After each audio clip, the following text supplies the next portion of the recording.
icon. Just press the button.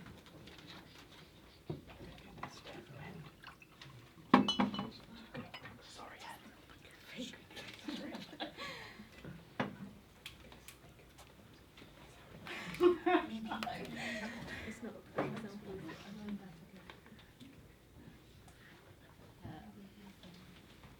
Thanks everybody for reconvening. I'd like to remind you, if you turned off your mobile phone, please turn them off again or keep them silent. And let's resume the meeting. Mr. Toastmaster.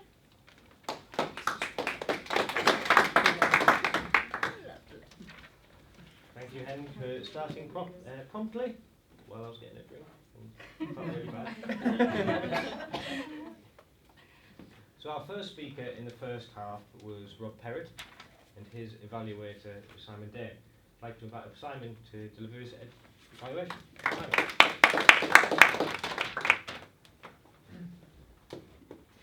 Rob, another leap forward in your journey as a speaker.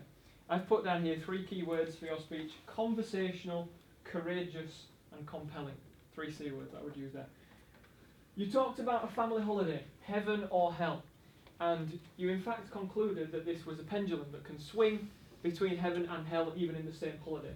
And everything you talked about led up to this point. There were some great moments and some negative moments, but you brought that all together nicely in a well-structured speech with a strong conclusion and a very engaging introduction. So the structure was there.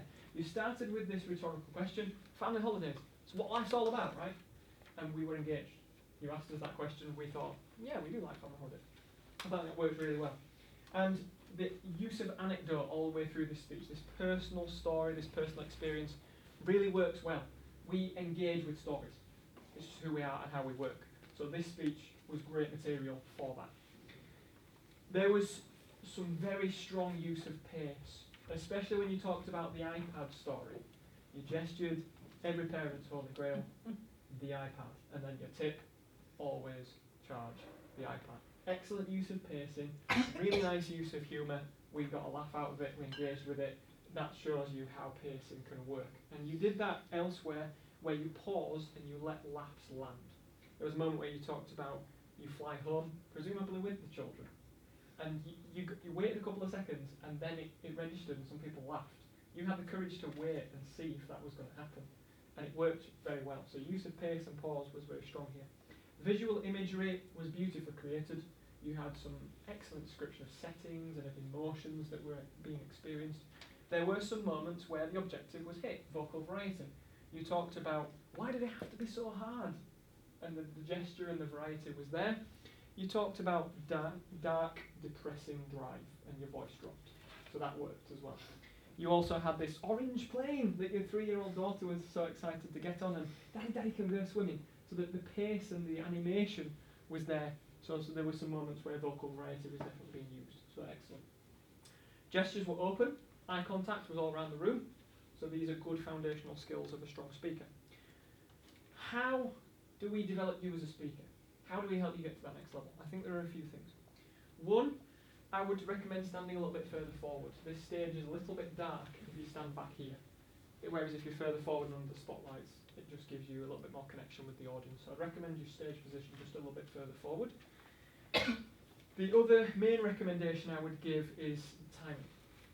And you've clearly structured this speech very particularly, and you ran over time at the end. I would recommend having a 2-sentence conclusion pre-planned.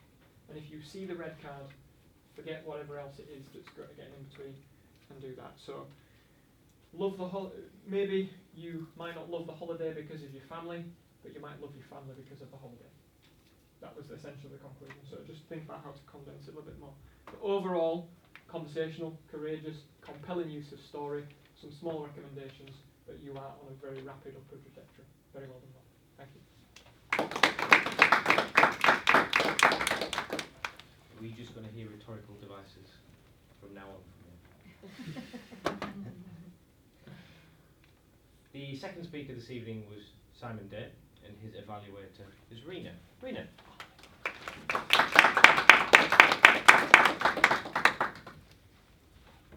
So, Simon took us on a story about 4 people that have been very important to him in the last 6 years of his life. And he started with a picture of himself and let us all see the picture, and we were all, and he didn't say anything for a little while, so we were all kind of wondering what's this about. So immediately he grabbed our attention, which was really nice, and we were kind of eager, waiting for him to see what he was going to say next.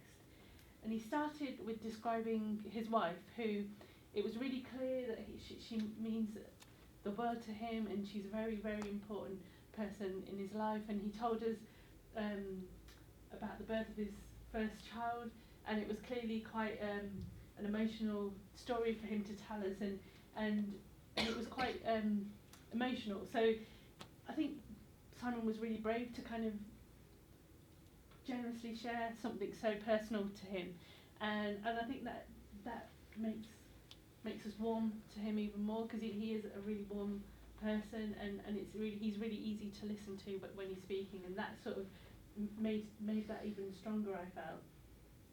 And then the tone and his facial expression changed slightly when he talked about one of his best friends, Josh.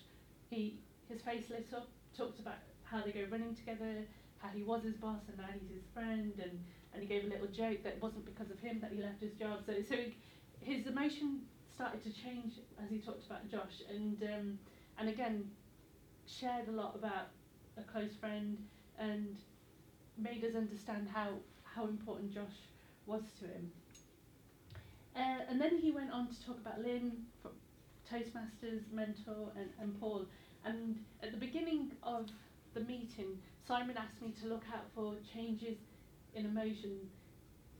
So what he's saying, is it showing on his face? So he wanted the audience to be persuaded by his facial language. And I felt like when he was talking about Lynn and Paul, the facial expression wasn't there as much as the other two. So I don't know if you kind of lost concentration a bit on like showing the emotion on your face, but it was still really, really clear. It was still really emotive, really persuasive, and Simon has a really good talent at being able to ask rhetorical questions and put a inspirational, thought-provoking message across. So he asked us, so who are you grateful for? Who are your mentors? Who's important to you? And I was thinking of the people that I would put up on my slide, and it was really hard to evaluate your speech because it was making me think about what you were asking when I really should be thinking about how you're delivering your speech. So I was quite torn in that, but it was always a pleasure to listen to Simon. He's a great speaker.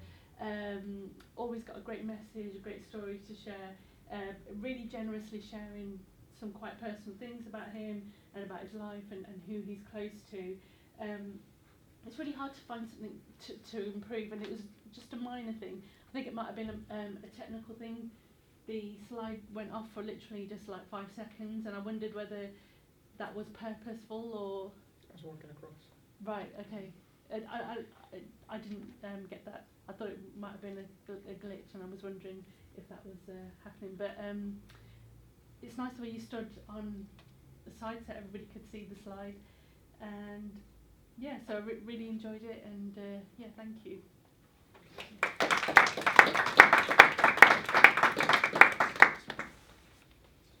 Thank you. Our third speaker this evening was Teresa, and her evaluator is Richard McIntosh. Richard.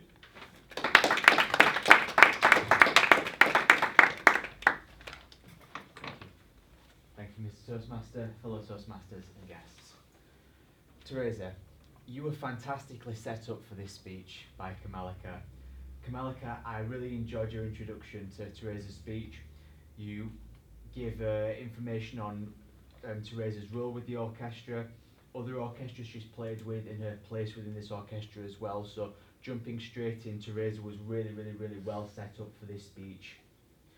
I thought, Teresa, that you showed us how relevant this orchestra was for us today. For example, you talked about how a local orchestra plays at local festivals so local people can see them, and you're bringing orchestras kind of down to the people and it not being some kind of, you know, almost elitist thing. So I really felt that you hit this objective that I was looking for.